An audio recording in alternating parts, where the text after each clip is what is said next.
शांति। आज 18 सितंबर 2025 मीठे बाबा की साकार वाणी। आज मीठे मीठे बाबा कहते मीठे बच्चे। हाजी बाबा, जब तुम फूल बनेंगे तब यह भारत कांटों के जंगल से संपूर्ण फूलों का बगीचा बनेगा। बाबा आया है तुम्हें फूल बनाने। तो बाबा कहते हैं जब तुम फूल बनेंगे, तो हम कांटे हैं जब भी तो कह रहे हैं कि जब तुम फूल बनेंगे, तो हम पहले कांटे हैं, देह भान हमारे अंदर है। तो ये कांटों का जंगल है, जो कांटे हैं कि आज की दुनिया में हर मनुष्य दुखी है।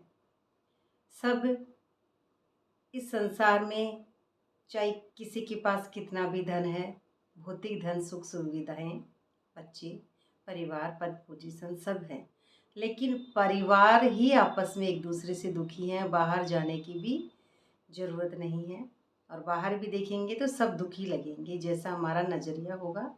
तो ये रावण है, जो कांटे हैं वो रावण, दुख की दुनिया, जिसको हम कर्तापन का भान से समझते हैं, इस मायावी नगरी को सच समझते हैं। जैसे हम इच्छाओं में की कामना करते हैं, या कि ये मेरे से अच्छे से बात करे, या फिर रोल को देखते हैं, उनकी कहानी को देखेंगे, उसमें डूबेंगे, उसने मेरे साथ ऐसा किया, पिछली बातें याद, या फिर आगे के लिए अच्छा सोचना चाहिए, बच्चों के लिए ये करना है, परिवार के लिए ये करना है, घर के लिए ये करना चाहिए, एक गृहिणी को ऐसा होना चाहिए, एक कर्मचारी को ऐसा होना चाहिए। ये सारे दुख खुद ने ही पैदा कर लिए हमने, ये दूसरा कोई नहीं है इसमें दोषी।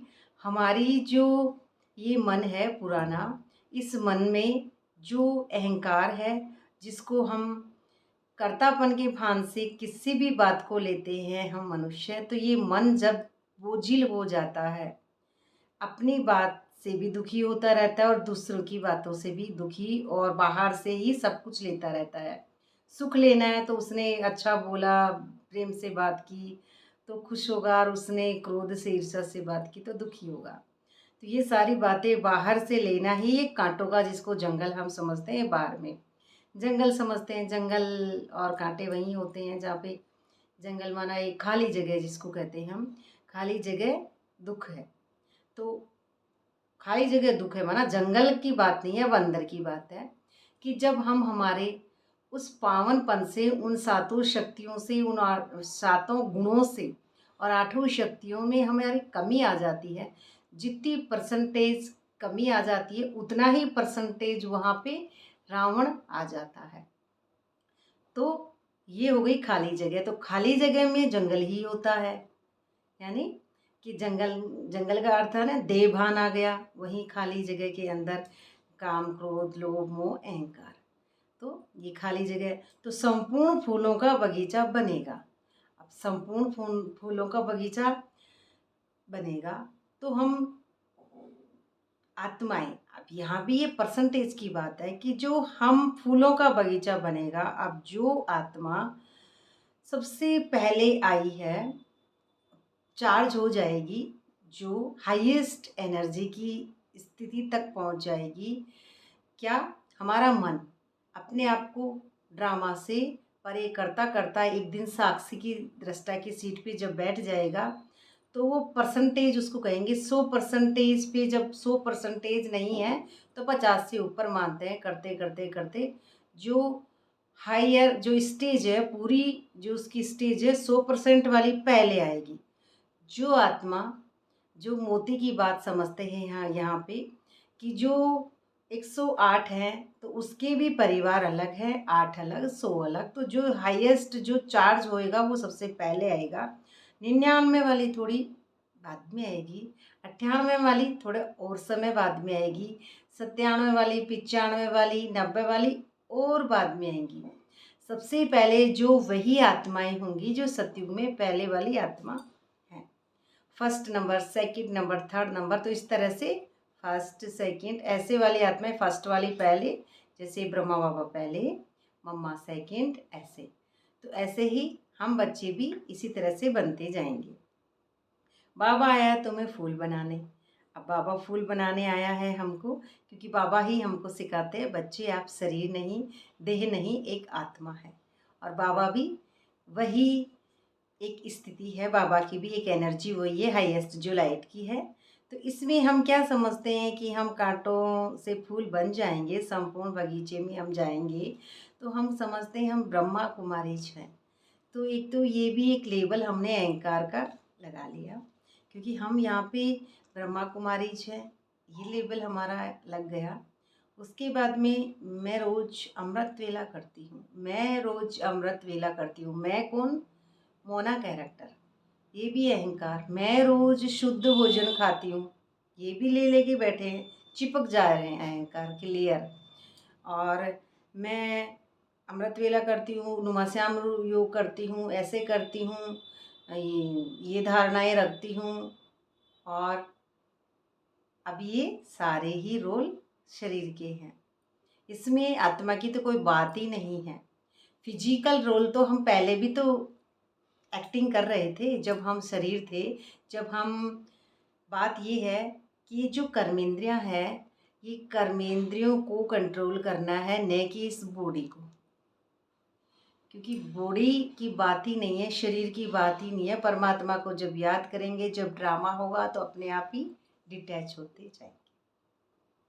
तो उसमें हम करता नहीं है, ड्रामा अनुसार होता जाएगा, हमें इसका फिक्र भी नहीं है। प्रश्न है आज का, मंदिर लायक बनने के लिए किन बातों पर विशेष ध्यान देना है। अब हम मंदिर के लिए भी एक बहुत बड़ा अहंकार लेके बैठे हैं कि मंदिर माना मूर्ति पूजा।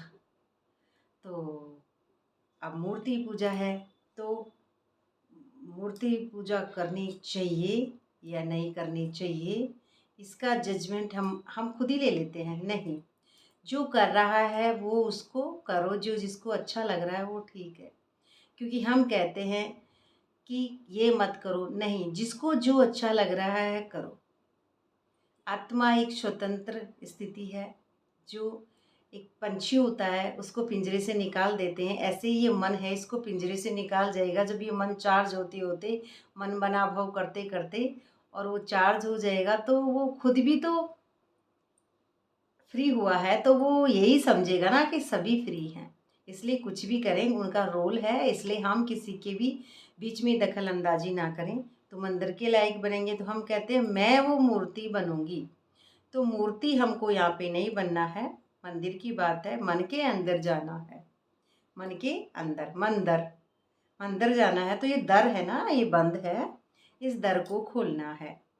ये दर, जो हमारी दर होती है, जैसे हम मंदिर में जाते हैं चप्पल उतारते हैं सबसे पहले, तो अब हम उस मन के अंदर घुसेंगे तो अहंकार उतरता जाएगा।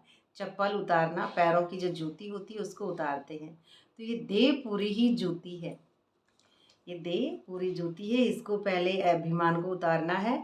और जिस तरह से देखते हैं कि हनुमान जी ने सीना फाड़ के दिखाया कि देखो राम और सीता मेरे अंदर है, मैं इतना प्रेम करता हूँ। ऐसे ही जब मैं आत्मा समझकर, हनुमान कौन है? जो बंदर है। बंदर कौन है? जिसका दर बंद है आत्मा का। तो हम भी बंदर की तरह ही हरकतें करते हैं कि किसी ने कुछ कहा तो वापस जवाब देंगे, किसी ने ये किया तो ऐसा करेंगे, या ड्रामा अनुसार हो रहा है वो भी। तो हमारी भी उछल कूद बंदर जैसी है ये। कितना भी मिले चने बंदर को, लेकिन बंदर की भी सब्र नहीं रहती है। तो हम मनुष्यों को भी कितना भी धन मिले फिर भी यही समझते हैं माया को बढ़ाएं। ये स्थूल धन है, इसको बढ़ाना चाहिए। बिल्कुल मानवीय लक्षण यही होते हैं और बंदर के लक्षण भी यही होते हैं। इसमें इन दोनों में यही समानता है। और राम सीता को हनुमान ने दिखाया है, तो जब वो बंदर, हम भी ऐसे ही हैं, तो हम भी उस राम सीता की जो स्थिति है, उस हायर जो हाईएस्ट एनर्जी है वहाँ तक हम पहुँचेंगे। तो ऐसे ही अब इस मंदिर को जहाँ हम बाहर देखते हैं, वही मंदिर अंदर जाना है, अपने अंतर्मुखता के गुफा के अंदर जाना है और उस मंदिर के लायक अभी संगम पर बनना है। कि हम जो मंदिर में जो मिल रहा है लोगों को, जो मांग रहे हैं, झोली फैलाते हैं, मंदिर में जाते हैं, मंदिर में जाके घंटे बजाते हैं 7, तो 7 घंटे माना जो ये लेयर है, अहंकार की जब उतर जाएगी तो वो सातों जो आत्मा के गुण हैं वो मेरे अंदर है। फिर और अंदर जाएंगे, पानी चढ़ाएंगे, जो हम थाली में लेके जाते हैं सब चढ़ाएंगे, फिर थाली को खाली करके भगवान को चढ़ा के आ जाते हैं। और यही थाली का अहंकार है, ये जो पतित रोल है, इसको पूरा कैरेक्टर को, देवभान को चढ़ाना है। वो थाली की सामग्रियां हैं, वो भी उसी मालिक ने दी है ड्रामा में, जो पूरा एक क्रिएटर है, जो हमारा डायरेक्टर है परमात्मा का। वो डायरेक्टर ही सारी मूवी जो बना रहा है वो उसी की दी हुई है। हम थाली भर के जो भी दे रहे हैं सब मालिक का है। तो अब यहाँ पे यही विशेष बातें हैं जो ध्यान देने की है।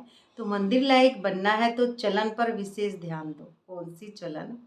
अब ये आत्मा की खुशी की ओरिजिनल बात है कि चलन बहुत मीठी और रॉयल होनी चाहिए। चलन यानी हाईएस्ट एनर्जी तक पहुंचना, उसके बाद में जो अंदर का परिवर्तन है वो करना, बाहर दिखावे वाला परिवर्तन नहीं हो सकता।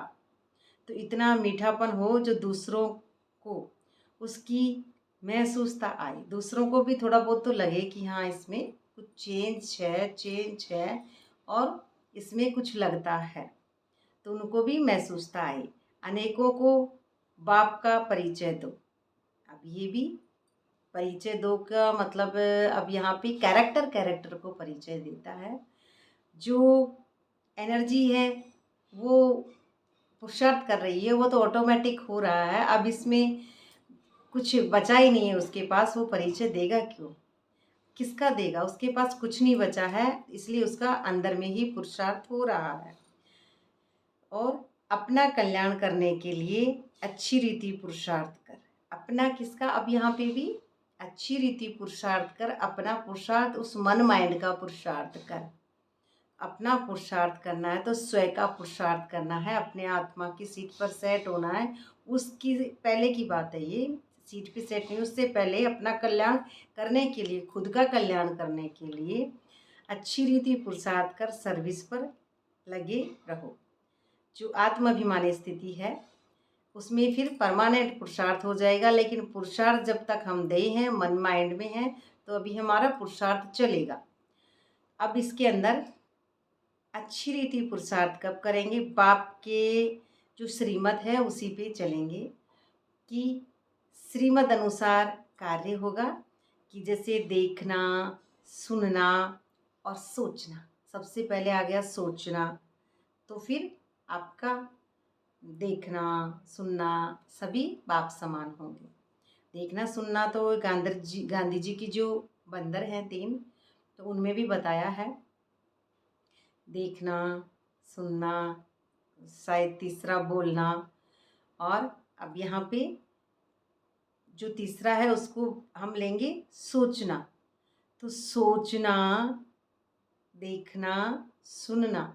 अब जो सोचती है आत्मा, हाईएस्ट एनर्जी, वो तो एनर्जी है, वो सोचती ही बाप समान है। तो फिर उसको जो क्रिमिनल उसकी आई है, जो ये आँखें हैं ये मैं नहीं, ये शरीर की है, ये कान है वो मैं नहीं, ये शरीर का है। जैसा मेरा शरीर है वैसे किसी और का है। अब मैं यहाँ पे मैं हूँ ही नहीं ना, मैं शरीर नहीं हूँ, अगला भी शरीर नहीं है, मैं तो एक सोल हूँ। अब यहाँ पे मुझे सोल को ही देखना है, क्योंकि आत्मा की ओरिजिनल खुशी ही आत्मा में है। रोल में तो खुशी हमको मिलती ही नहीं है। रोल में खुशी मिलती तो योगेश्वर से ही चार्ज हो जाते ना हम, श्री कृष्ण से ही चार्ज हो जाते हैं उनको, जिनको वो योगेश्वर कहते हैं। हम तो योगेश्वर निराकार परमात्मा को ही कहेंगे। तो हम चार्ज फिर उनसे हो जाते श्री कृष्ण से, इसलिए नहीं, निराकार से ही हमको चार्ज होना है। और फिर श्री कृष्ण की स्मृति हमारी बुद्धि में धीरे धीरे आती जाएगी। गीत है आज का, बदल जाए दुनिया न बदलेंगे हम। अब इसको नेगेटिव बात से हम नहीं समझेंगे, हम उसमें पॉजिटिव बात से ही इसको समझेंगे। बदल जाए दुनिया न बदलेंगे हम। अब दुनिया बदल जाए लेकिन हम उस स्टेज से नीचे नहीं उतरेंगे बाप समान से। दुनिया चाहे कुछ भी करे, मैं इंद्रियां नहीं हूँ तो मैं देखूंगी ही नहीं। तो मुझे क्या पता कोई बदले ना बदले। जब मैं मेरी स्मृति में एक स्थिति में टिकी हुई हूँ तो वो अपने आप ही ऑटोमेटिक मेरे संकल्पों में ही, मेरी बुद्धि में ही वो पवित्र होते जा रहे हैं, क्योंकि मैं सबकी सोल को देखती हूँ, रोल को नहीं, दुनिया को ही नहीं देखती। अब दुनिया में अपने आप ही सब बदलते जाएंगे। ओम शांति। रूहानी बच्चे जानते हैं कि आप ब्रह्मा द्वारा समझा रहे हैं, ब्रह्मा के रथ द्वारा ही समझाते रहेंगे। तो भारत खास और दुनिया आम। अब भारत खास क्यों? क्योंकि जो एनर्जी है वो भारत में सबसे पहले देवी देवता आए थे, इसलिए एनर्जी का नाम यहाँ पे भारत, यहाँ पे एक एनर्जी को कहा गया है। तो अपनी बुद्धि में रखना है। बाप कहते हैं ड्रामा अनुसार जब तुम फूल बन जाएंगे, ड्रामा अनुसार बनेंगे, जब तुम फूल बन जाएंगे और जब समय आ जाएगा तो संपूर्ण बगीचा बन जाएगा, फिर बगीचा बनेगा संपूर्ण, तभी सतयुग का जो होगा वो पाठ शुरू होता है, तो बन जाएगा सतयुग का। तो उसमें बागवान भी निराकार को कहा जाता है और माली भी निराकार को कहा जाता है। अब आती है ना यहाँ पे बात, निराकार को, जो बागवान है उसको भी निराकार कहा जाता है और माली को भी निराकार कहा जाता है, साकार को नहीं, शरीर को नहीं। वो एनर्जी है उसी को कहा जाएगा। दोनों एनर्जी को जब वो दोनों मिलते हैं तो लास्ट में एक बचता है, तो बाप समान स्थिति हो जाती है यहाँ पे। साकार को नहीं, माली भी आत्मा है ना, न कि शरीर। माली भी आत्मा है ना, न कि शरीर, जैसे ब्रह्मो बाबा। तो माली बागवान कहा जाता है जो इस विश्व को फूलों का बगीचा बनाते हैं। तो बगीचा था। अब माली कौन है? जो बाबा के बच्चे जो बन रहे हैं उनके लिए है। तो शरीर के साथ ही उनको माली बागवान कहा जाता है। शरीर होगा तभी तो कर्म कर पाएंगे। अब ये बात हमको यहाँ पे समझनी है। कर्म उस पुरुषार्थ के लिए, उस लाइट जगाने के लिए, जीते जी उस लाइट को जगाना है बुद्धि में। मरने के बाद किसी की लाइट नहीं जगी है। मरने के बाद झूठे दीपक जगा लो, सच्चा दीपक जीते जी अंदर। यहाँ पे दिवाली चाहिए हमेशा खुशी। दिवाली में खुशी का दिन जैसे होता है, तो बुद्धि में हमेशा खुशी। और मुस्लिम में कहेंगे ईद के चांद निकलता है तो खुशी होती है, तो वो खुशी जो है बरकरार रहे। तो ये सारी बातें हमारे समाजों ने धीरे धीरे, ये आत्मा की ही बनी बनाई जो रचना है उसमें ये स्मृति धीरे धीरे नीचे डाउन होती गई। जब उतरती कला, तो फिर हम हिंदू मुस्लिम में अलग अलग, चांद को अलग पहचान देने लगे। और हिंदू दिवाली को, अंधेरा है उस दिन, दिवाली के दिन होती है अमावस्या और जगाते हैं दीपक। अब ये अमावस्या देह है, अब ये देह है अमावस्या माना प्रकृति। अब इसके अंदर दीपक जलाएंगे तो फिर रोशनी हो जाएगी। हम दिवाली को बाहर दीपक जलाते हैं, हम समझते हैं हमने अंधेरा दूर कर दिया, लेकिन करना है अभी जीते जी इस रोल में। वहाँ कोई दुख नहीं है। कहाँ? जहाँ पे विश्व की बात से ये बगीचा है, देवता रहते हैं, वहाँ कोई दुख नहीं है। तो जन्म जन्मांतर के पापी हैं, जैसे अजामिल थे, उनका भी भागवत कथा में बताते हैं अजामिल जैसे पापी को भी मुक्ति मिल गई देह से। ऐसे ही हमको भी यहाँ पे मुक्ति लेनी है इस देह और देह की दुनिया से। इसमें भी शिव का तो बड़ा लिंग बना देते हैं मंदिरों में, कहते भी हैं कि आत्मा स्टार मिसल है। अब ये कहते भी हैं, तो जरूर बाप भी ऐसा ही होगा। आत्मा और परमात्मा सेम है, पहचान जरूर ऐसा ही होगा ना, परंतु उनकी पूरी पहचान नहीं है।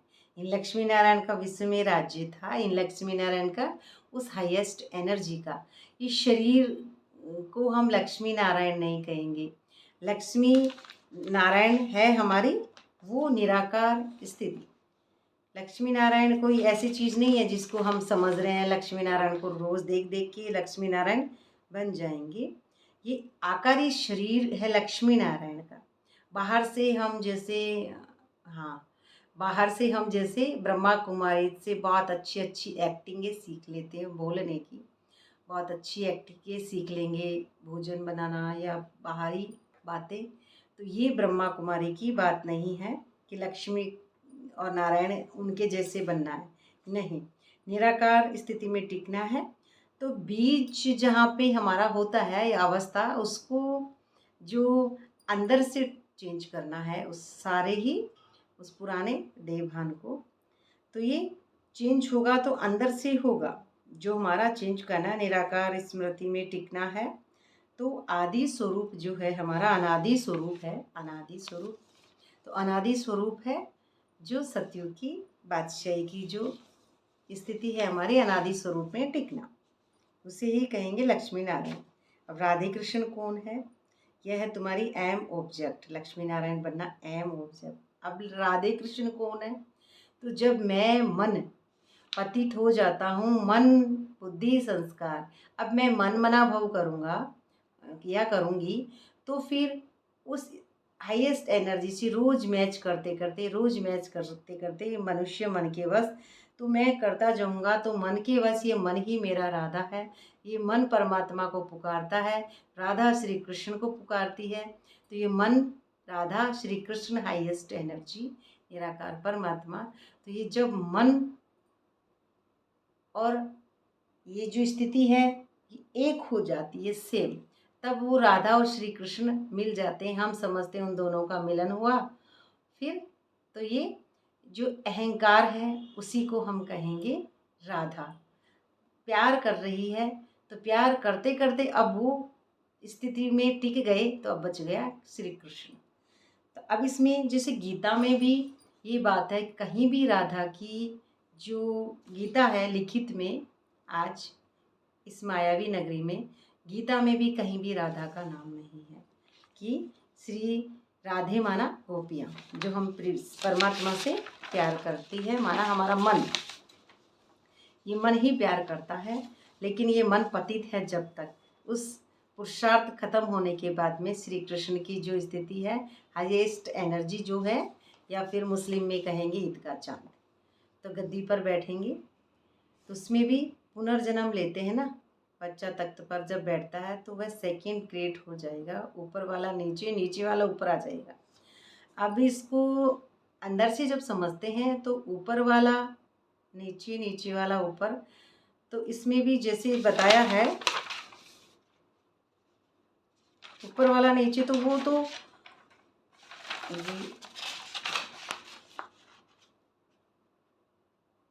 सेकंड पार्ट इसका ये है कि कांटों का जो जंगल है उसके लिए भी बताया है। तो मंदिर लायक हमको बनना है, परंतु सब मंदिर लायक नहीं बनते, सब नहीं बनते हैं, कि प्रजा को मंदिर लायक नहीं कहेंगे ना। प्रजा मंदिर में, मतलब प्रजा अलग है, राजा अलग है। राजा हाईएस्ट एनर्जी होंगी, उन्हीं की रचना है प्रजा। अब प्रजा मंदिर लायक नहीं होगी, कहने का मतलब है कि प्रजा वहाँ पे होगी तो बराबर।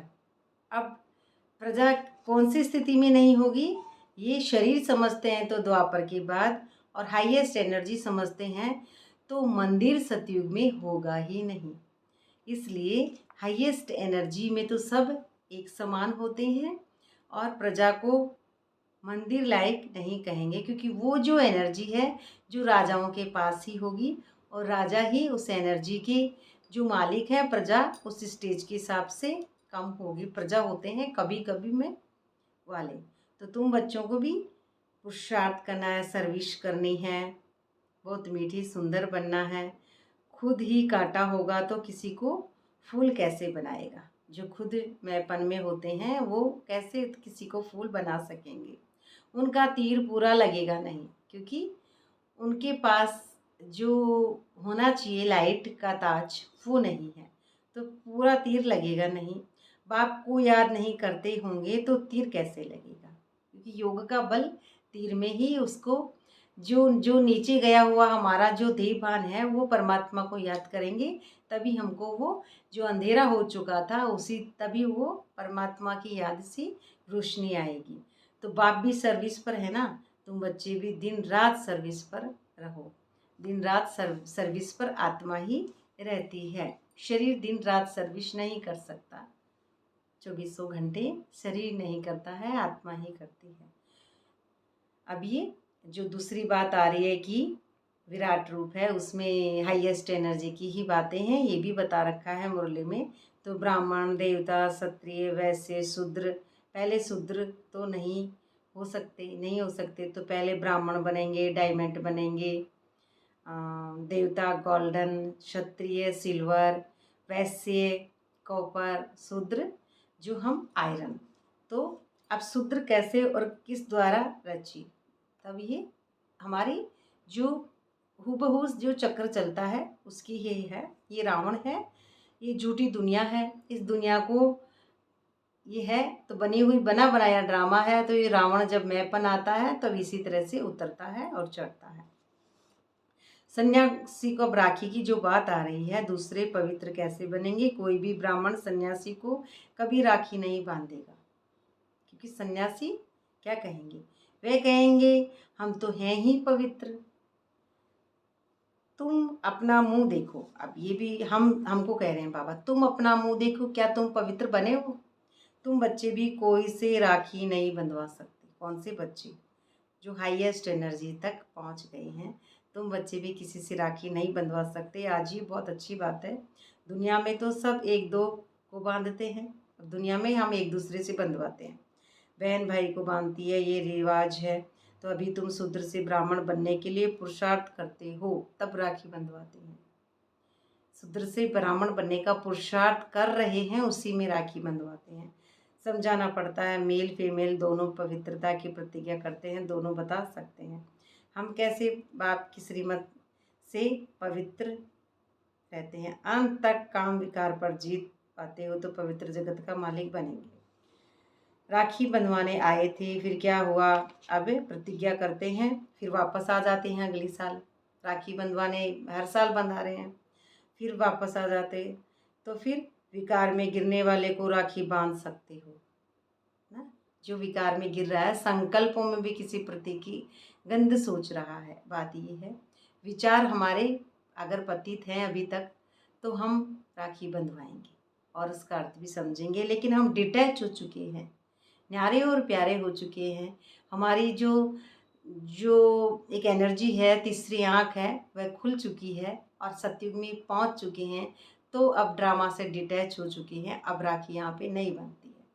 जैसे ब्रह्मा बाबा की ही स्टोरी है, वो राखी लेके आए और ब्रह्मा बाबा ने परीक्षा ली। सबसे पहले मम्मा से पूछा, मम्मा राखी बंधवाइए। और वहाँ पे बहुत बच्चे बैठे थे। मम्मा ने हाथ उठाया और बोला, मैं राखी नहीं बंधवाऊंगी, मेरी बंध चुकी। माना मैं डिटैच हो चुकी ड्रामा से, अब मैं राखी नहीं बंधवाऊंगी। और कुछ एक दो बच्चों ने भी हाथ उठाया। अब कितनों ने उठाया पीछे ये नहीं है, लेकिन ब्रह्मा बाबा ने ये मम्मा का ही एग्ज़ाम लिया है। सबसे पहले यही एग्जाम्पल है। तो इसी के अंदर राखी जब डिटैच हुआ उसके बाद नहीं, पहले ही बनती है। प्रतिज्ञा कर औरों फिर पति बनेंगे, तो फिर राखी बंधवाने आए। फिर क्या हुआ, कहेंगे माया में हार खा ले। फिर यही कहेंगे, माया से हार खा ली, यह है युद्ध का मैदान, यह है युद्ध का मैदान। फिर ये भी कहते रहते हैं, अभी तो पवित्र, अभी तो कर्मातीत ब्रह्मा बाबा ही नहीं बने हैं, हम कहाँ से बनेंगे। जब हमारी सोच ही ऐसी है पतित की अभी ब्रह्मा बाबा नहीं बने, तो हमको पता है क्या ब्रह्मा बाबा क्या बने क्या नहीं बने, क्योंकि खुद का पता नहीं है ना कि अभी तक मैं खुद क्या हूँ। इसीलिए हम समझते हैं जैसी मैं हूँ वैसे ही वो होंगे। तो ऐसी बात नहीं है। हम अपने आप को उस एनर्जी तक लेके जाएंगे तो हमको भी पता चल जाएगा कि ब्रह्मा बाबा कर्मातीत बने हैं या नहीं बने हैं। तो विकार बड़ा दुश्मन है।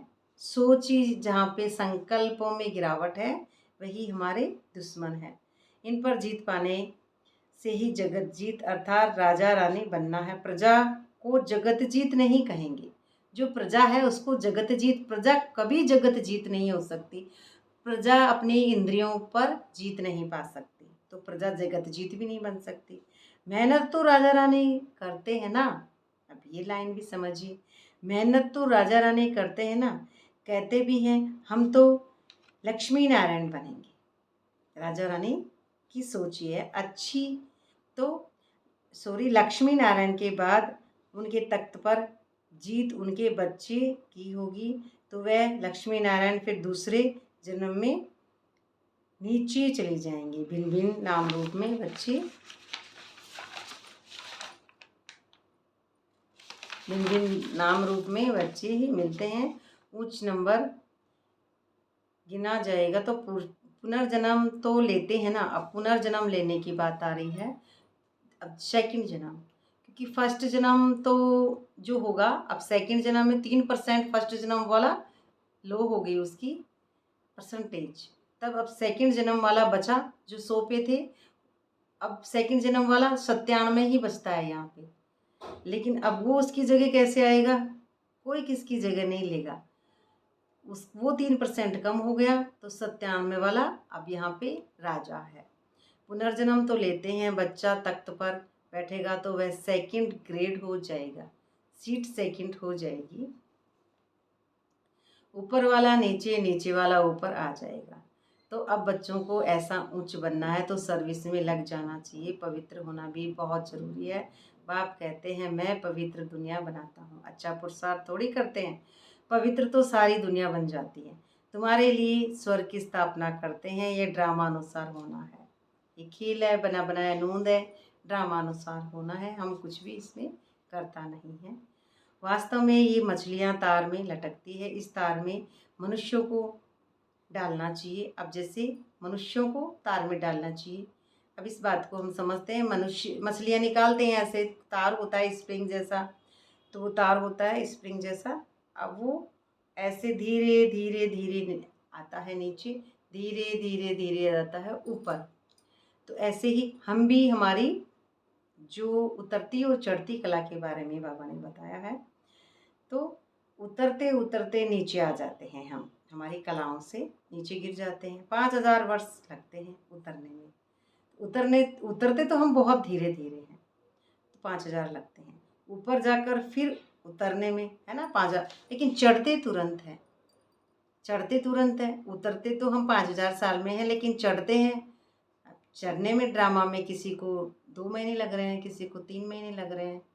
अब किसी का ड्रामा में मेरे जैसे का होगा तो बीच में रुकावट हो गई तो कुछ अलग बात है। ड्रामा सबका अलग अलग है, किसी का 7 दिन में, किसी का 1 साल में, ज़्यादा से ज़्यादा 3 महीने 1 साल, बस इससे ज़्यादा नहीं। 5 4 साल 7 साल भी लग सकते हैं, अपना अपना ड्रामा में नोंद है। तो फिर 5000 वर्ष भी लगते हैं। तो ऊपर जाकर फिर उतरेंगे। तो 84 का चक्र बुद्धि में है। अब ये चक्र बुद्धि में है, कहीं और बाहर नहीं है, बुद्धि के अंदर ही है। हमारी जो थर्ड आई है उसी में हमारा वो चक्र है। तुम्हारे में भी नंबरवार जानते हैं और फिर पुरुषार्थ करते हैं। जो बाप को याद करते हैं वह जल्दी ऊपर जाते हैं, तुरंत ऊपर डिटैच हो जाते हैं ड्रामा से। तो ये प्रवृत्ति मार्ग है। जैसे जोड़ी को दौड़ाते हैं तो जोड़ी का एक एक पाँव बांधते हैं फिर दौड़ाते हैं ना। हम जो दौड़ होती है लंगड़ी टांग जैसे, एक पाँव को बांधेंगे एक टांग से, अब दौड़ो, दौड़ाते हैं। ये भी तुम्हारी दौड़ी है ना। कोई भी प्रैक्टिस नहीं होती है तो फिर गिर पड़ते हैं ना। किसी की नहीं होगी प्रैक्टिस, गिर जाएंगी। वहाँ पे स्थूल दुनिया में बाबा समझा रहे हैं हमको।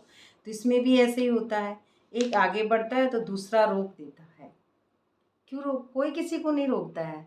हमारी इंद्रियां खुद की जाती है बाहर, तो हम उसको सच समझ लेते हैं। ये भी तो ऐसे कर रहा है, मैं भी ऐसे ही कर लूँ। इससे बाद में आई थी, आगे चली गई मैं। तो ये भी सारे अहंकार हैं। तो इन इंद्रियों की कमाल है। कहाँ दोनों गिर पड़ेंगे, कहीं कहीं दोनों गिर पड़ेंगे। तो बाबा वंडर खाते हैं। बुड्ढों को भी काम की आग लगती है तो वह भी फिर गिर पड़ते हैं। काम माना इच्छाएं, कामनाएं, सब कुछ ही आता है यहाँ पे। अपने आप ही गिरते हैं, कोई किसी को कुछ नहीं कहता है। तो इसमें गिरना न गिरना अपने हाथ में है। कोई धक्का थोड़ी देता है, जैसे हम उसमें धक्का दे रहे हैं। तो यहाँ पे हमारा योग बल की बात है, अपने खुद की कर्मेंद्रियों को कंट्रोल करना है, अंदर की बात है। इसमें बाहर से तो चलो धक्का दिया, तो बाहर की तो बाबा बात ही नहीं कर रहे। अंदर से हमको अपने योग की अग्नि से अपने आप को ड्रामा से अलग करना है। अब गिर पड़ते हैं, ऊपर से गिरते हैं तो हड्डी हड्डी टूट जाती है। ऊपर से जितना गिरते हैं वापस अहंकार में आ जाते हैं। तो बहुत चोट लगती है। बाबा भिन्न भिन्न प्रकार से समझाते हैं। चोट लगना माना हाय मेरे ये हो रहा है, हाय मैं ये क्या हो गया, मेरे पैर दुख रहे हैं, मेरा ये हो रहा है, मेरे बच्चा आज बीमार है, बाबा ठीक कर दो, मेरा ये है। तो ये कहानी की रोल की बातें करना, बाबा ये मेरा काम कर दो, गुरुवार का भोग लगा दूंगी बाबा। अरे भाई भोग भी बाबा का है, बच्चे भी बाबा के हैं, पूरी दुनिया बाबा की है। सब कुछ बना बनाया ड्रामा है, क्या भोग से और क्या किसी की अंदर की फीलिंग, दुख दर्द से, इसी को कहते हैं कि हम गिर पड़ते हैं। तो ये बाबा को गुरुवार को भोग लगाओ, चाहे आप रोज़ भोग लगाओ, लेकिन जब तक योग नहीं लगाएंगे, पवित्रता हम अंदर की पूरी धारण नहीं करेंगे, तब तक हम बाहर में भी उसको ड्रामा में समझ नहीं सकेंगे। तो ये भी समझाया कि शिव जयंती पर तारे ऐसे आने चाहिए और मनुष्य पढ़ने से समझ जाए। विचार सागर मंथन करने के लिए बाबा को टाइम देते हैं। कोई देखे तो वंडर खाए। कितनी चिट्ठियाँ आती हैं, लिखते हैं बाप दादा तुम समझा भी सकते हो। शिव बाबा को बाप, ब्रह्मा को दादा कहते हैं। एक को कभी कोई बाप दादा कहते हैं क्या? दोनों मिलकर बाप दादा बनते हैं, एक को नहीं कहते हैं। शरीर ब्रह्मा बाबा का और उनके अंदर विराजमान है वो निराकार परमात्मा, तब बाप दादा कहते हैं दोनों को मिलकर। यह तो वंडरफुल बात है ना, इसमें सच्चा सच्चा ज्ञान है और सही बात है ये तो सच्चा ज्ञान है, परंतु याद में रहे तब इस किसी को तीर लगे।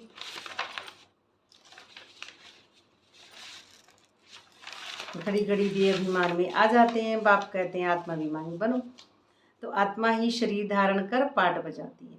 बिना आत्मा के शरीर नहीं और शरीर की आत्मा नहीं, ऐसे पाठ नहीं बजा सकते। कोई मरता है तो कोई ख्याल नहीं, कोई मरता है तो कोई ख्याल नहीं। आत्मा में जो पाठ की नूंद है उसको हम साक्षी हो देखते हैं, ऐसी स्थिति होती है। तो उनको एक शरीर छोड़ दूसरा ले पाठ बजाना है। अब ये वाली लाइन है, तो मोना कैरेक्टर से डिटैच जब हो जाएगी, मोना कैरेक्टर उस पुराने पिछले जन्म को भूल जाएगी। पिछला जन्म माना मोना जो नाम है, ये मोना की जो बॉडी है, जब से सीट पर साक्षी दृष्टा की सीट पर नहीं बैठी थी तब तक तो मोना पिछली थी। और जब मैं आत्मा साक्षी दृष्टा की सीट पे बैठ जाती हूँ, न्यारी और प्यारी हो जाती हूँ, ड्रामा मेरे अंदर मुझे दिखने लग जाता है, तभी मैं नंबरवार पुरुषार्थ अनुसार अब मैं वो नया मेरा जन्म है उसी का मैं पाठ समझा रही हूँ। तो उनको एक शरीर छोड़ दूसरा ले पाठ बजाना है, यहीं पे संगम पे इस जन्म में। इसमें हम कर ही क्या सकते हैं, इसमें हम कर ही क्या सकते हैं। ये ज्ञान भी तुम्हारी बुद्धि में है, वह भी नंबरवार। अभी ऐसा ज्ञान भी आत्मज्ञान का नंबरवार है हमारे अंदर, बच्चों के अंदर। कईयों की बुद्धि में तो ठहरता ही नहीं है, कईयों की बुद्धि में नहीं ठहरता है, इसलिए किसको समझा नहीं सकते। आत्मा बिल्कुल ही गरम तवा तमो प्रधान पतित है। गरम तवा के ऊपर पानी डालो और छू खत्म हो जाएगा। ऐसे ही पतित हमारा मन माइंड है, उसमें कितना भी वो बनी बनाई, चाहे कोई एक्टिंग करे या वो बात है लगे, लेकिन कितना भी आत्मज्ञान डाले, कितना भी डाले, लेकिन वो दिया ओरिजिनल होना चाहिए। वो दिया नहीं जग रहा है, वो जो एक ज्ञान होना चाहिए, वो परमानेंट दिया की ज्योत जगती रहे, वो स्मृति नहीं आ रही। उस अमृत रस का टपकना परमानेंट हो। तो आत्मा बिल्कुल ही गर्म तवे जैसे तमो प्रधान पतित है, उन पर ज्ञान अमृत डाला जाता है तो ठहरता नहीं है। जिनकी आत्मा पतित होती है, मन पतित होता है, आत्मा तो वैसे हमेशा प्योर होती है। जिनका मन माइंड वो पुराना ही होता है तो उसमें कोई फ़ायदा नहीं है। क्योंकि एक बत्ती को हम जलाते हैं जैसे, तो उस बत्ती को जलाई, अब वो बत्ती ख़त्म हो गई जल के, फिर जलाते हैं तो पूरी जल जाती है, तब तो जलती नहीं है, लेकिन वो थोड़ी सी बाकी रह जाती है तो जल जाती है। ऐसे ही अब यहाँ पे भी जो राजा है उनकी जोत जल्दी जग जा गई। और ड्रामा में अब नूंद है, अब आ रहा है धीरे धीरे डिटैच होने के पार्ट, अपना अपना पार्ट है नंबरवार पुरुषार्थ अनुसार, ड्रामा अनुसार। तो आत्मा, उनका आत्मज्ञान का जो बल है वो ठहरता नहीं है। तो पहले नंबर में पावन, वही फिर पतित बनते हैं, वही फिर अपने आप को बॉडी समझ के पाठ अदा करते हैं। जो पतित वो पहले नंबर पे जो जितनी परसेंटेज में थी वो पहली थी, तो पहली ही बनेगी, कोई किसी का नंबर यहाँ पे नहीं लेता है। तो कितनी समझाने की बात है, जो पहले नंबर में पावन वही फिर बनते हैं पतित, ये भी कितनी समझने की बात होती है। कोई भी तकदीर में नहीं है तो पढ़ाई को छोड़ देते हैं, किसी की तकदीर में नहीं है छोड़ देते हैं। अगर छोटेपन से ही नॉलेज में लग जाएं तो धारणा होती जाएगी। समझेंगे इसमें कि बहुत भक्ति की होगी, ऐसे भी समझते हैं कि जो बहुत भक्ति की है वो ज्ञान में आ गया। तो बात ऐसी है, बहुत भक्ति क्या की है, जो अपने कर्मेंद्रियों की भक्ति से पूरा अलग हो गया। कर्मेंद्रियों का भक्त नहीं है वो, इस देह की दुनिया, काम क्रोध लोभ मोह अहंकार ईर्ष्या द्वेष, शरीर के रोल से देह भान से पूरा न्यारा हो गया है। और पुराना देह मरजीवा है, न्यारा और प्यारा मैं आत्मा साक्षी की सीट पे जब बैठ जाती हूँ तभी भक्ति पूरी होती है और वहाँ से अध्यात्म शुरू होता है। बहुत होशियार हो जाए, नॉलेज जैसे लेते जाएंगे तो उनके ऑर्गन्स बड़े होने से फिर समझ भी जास्ती आती है। ऑर्गन्स उनके बड़े यानी ये ऑर्गन्स तो क्या है, जास्ती हैं। तो जिस्मानी रूहानी दोनों तरफ टेंशन देने से फिर ये असर निकल जाता है। यह है ईश्वरीय पढ़ाई। अटेंशन दे इन इंद्रियों को, जो स्थूल कर्म है इन पे भी और अंदर से भी अटेंशन देना है। ईश्वरीय पढ़ाई है, फर्क है ना, परंतु वह लगन भी लगे ना। अच्छा, मीठी मीठी सिखलदे बच्चों प्रति माता पिता बाप दादा का याद प्यार गुड मॉर्निंग। रूहानी बाप की रूहानी बच्चों को नमस्ते। हम रूहानी बच्चों की रूहानी बाप दादा को याद प्यार गुड मॉर्निंग, नमस्ते बाबा, नमस्ते, शुक्रिया। धारणा के लिए मुख्य सार। आज मुरली में अंदर का पार्ट थोड़ा ज़्यादा समझाया, इसके लिए टाइम ज़्यादा हो रहा है। तो मुख्य सार में पहला पॉइंट है, रूहानी मिलिट्री बन 5 विकारों पर जीत पाना है। रूहानी मिलिट्री आर्मी की हमेशा अटेंशन रखना है। मैं आत्मा हूँ, मैं शरीर नहीं, मैं रोल नहीं, मैं किसी के रोल नहीं देखती। तो पवित्र जरूर बनना है। श्रीमत पर भारत को पावन बनाने की सेवा करनी है। श्रीमत क्या है, सोल को देखना है, किसी की रोल को किसी की कहानी को नहीं देखना। यही हमारी श्रीमत है कि मैं आत्मा हूँ, अब मैं रोल नहीं सोल हूँ, तो अगली भी सोल है। दूसरा पॉइंट है, इस बेहद नाटक में हर पार्ट आत्माभिमानी होकर बजाना है। हर पार्ट बेहद में बजता है, ये पार्ट हद में नहीं हो सकता। तो इस बेहद के नाटक में ये ना पार्ट आत्माभिमानी होकर बजाना। नाटक बेहद का, इस हद का नहीं है। हद की ये मायावी दुनिया में बेहद का नाटक चल रहा है, इस बात को समझे। कभी भी देह अभिमान में नहीं आना है, साक्षी होकर हर एक एक्टर का पार्ट देखना है। मैं आत्मा साक्षी हूँ तो मुझे तो देखना है बस, कुछ करना थोड़ी है, वो अंदर में हो रहा है जो होना है, अब बाहर कुछ नहीं करना। वरदान है, सदा खुशी व मौज की स्थिति में रहने वाले कंबाइंड स्वरूप के अनुभवी भवे।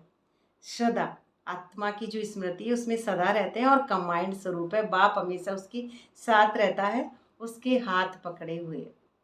तो बाबा का हाथ अब यहाँ पे हमको पकड़ना है, क्योंकि अब हम समझते हैं बाबा हमसे दूर ना हो। तो बाप दादा बच्चों को सदा कहते हैं, बच्चे बाप को हाथ में हाथ देकर चलो। मेरे जैसे आज ही मैं पार्क में समझा रही थी कि मैं ऐसे हाथ में हाथ देके चलती थी। जब मेरी शुरुआती बात है जो मैं बता रही थी, अकेले नहीं चलो, हाथ में हाथ देकर चलो, अकेले नहीं चलो। अकेले क्या वैल्यू है हमारी, कुछ नहीं।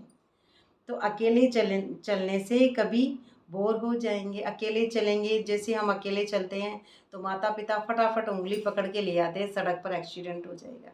तो हम अकेले होंगे तो मायावी दुनिया में डूब जाएंगे, हम मायावी दुनिया के शिकारी बन जाएंगे। तो अकेले नहीं चले, बोर हो जाएंगे, कभी किसी की नज़र भी पड़ जाएगी। अकेले होंगे तो बाप की नज़र जिसके साथ है, जिसके पास, उस पर किसी की दे की दुनिया की मायावी नगरी की कभी नज़र पड़ ही नहीं सकती। तो बाप के साथ कंबाइंड हूँ, है ना, कंबाइंड हूँ। तो इस स्वरूप का अनुभव करते रहो तो कभी भी माया की नज़र नहीं पड़ेगी। और साथ का अनुभव होने के कारण खुशी से मौज से खाते चलते मौज मनाते रहेंगे। धोखा व दुख देने वाले संबंधों में फंसने से भी बच जाएंगे। नहीं, आत्माभिमानी शक्ति में जिसके पास है बाबा, उसके साथ है, उसके साथ कभी धोखा हो ही नहीं सकता।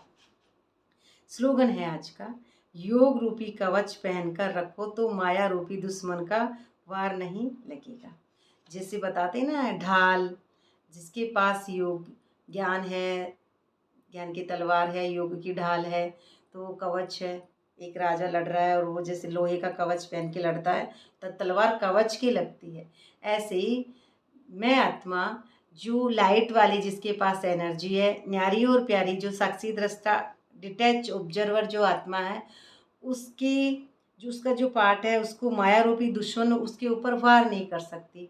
जैसे किसी ने गाली दी, किसी ने बुराई की, किसी ने कुछ भी कहा, तो आत्मिक स्मृति में उस पर फर्क नहीं पड़ता है, क्योंकि ये माया की बात है। ये माया की बात उसके लिए ऐसे है कि जैसे उसके लिए तो वो जैसे हम दो, मैं हिंदुस्तानी बैठी हूँ और वहाँ पे कोई पता नहीं चाइनीज भाषा में दो लोग बात कर रहे हैं, तो मुझे क्या पता क्या कर रहे हैं, मैं तो भारत की हूँ। और वो चाइनीज़ लोग दो बात कर रहे हैं, मुझे समझ में नहीं आ रही। मैं हिंदी बोलती हूँ, हिंदुस्तान की हूँ, ऐसे समझ रही हूँ। अब वो चाइनीज भाषा मुझे समझ में नहीं आएगी। अब यहीं पे ये समझते हैं आत्माभिमानी स्थिति में, वो मायावी नगरी की जो चाइनीज भाषा है, जो मायावी को जो मैंने बोला है वो शब्द चाइनीज, वो मायावी बात समझ में उस आत्मा को नहीं आती, क्योंकि वो बहुत मासूमियत वाली अवस्था है, इसलिए ड्रामा से डिटैच अवस्था है। तो माया से जो डिटैच होगा उसको मायावी रूपी दुश्मन का वार भी नहीं होगा। मायावी रूपी ये रावण की जो बातें हैं, अव्यक्त इशारे, जैसे दुखी आत्माओं के मन में यह आवाज़ शुरू हुआ कि अब विनाश हो, ऐसे ही आप, अब उनका पाठ वो है, अब विनाश हो, विनाश 1900 फलाने में होगा, विनाश होने वाला है। लेकिन अब जो ड्रामा से डिटैच है उनको क्या करना है, उनके लिए अलग पुरुषार्थ है। पुरुषार्थ आत्मा ऑटोमेटिक कर रही है, उसमें बात ये है, लेकिन उसका संकल्प क्या है। तो वैसे ही आप विश्व कल्याणकारी आत्माओं के मन में यह संकल्प उत्पन्न हो कि अब जल्दी ही सर्व का कल्याण हो, अब जल्दी ही सबका कल्याण हो, ये सोचेगा जो आत्माभिमानी स्थिति का होगा, तभी समाप्ति होगी, सबका कल्याण होगा। तो वो सबको जो दुआ दे रहे हैं उससे ही सबका कल्याण होगा। विनाशकारियों को कल्याणकारी आत्माओं के संकल्प का इशारा चाहिए, विनाशकारियों को, क्योंकि वो कल्याणकारी आत्मा जो सबसे पहले वाली है, तो अपने एवर रेडी बनने के पावरफुल संकल्प से ज़्यादा रूप योग द्वारा विनाश ज्वाला को तेज करो। पावरफुल संकल्प से, ज्वालामुखी अग्नि से ही हम उसको तेज कर सकते हैं। उस ज्वालामुखी योग से ही, योग द्वारा विनाश ज्वालामुखी को तेज करो। तो ये कल्याणकारी जो बच्चे हैं ड्रामा में, उनके लिए विश्व कल्याणकारी आत्माएं जो मन में ये है संकल्प है, तो उससे जल्दी से जल्दी वो चेंज होता जाएगा। ड्रामा सतयुग है जो आता जाएगा, बाहर में भी जो अंदर में चल रहा है वो बाहर में होता ही दिखेगा। अच्छा, तो ये थी आज की मीठी बाबा की साकार वाणी। ये थोड़ी सा बहुत लेट हो गया, थोड़ा सा क्या 48-49 मिनट की होगी। अच्छा, ओम शांति। बाबा का बहुत बहुत शुक्रिया और आप सबका भी।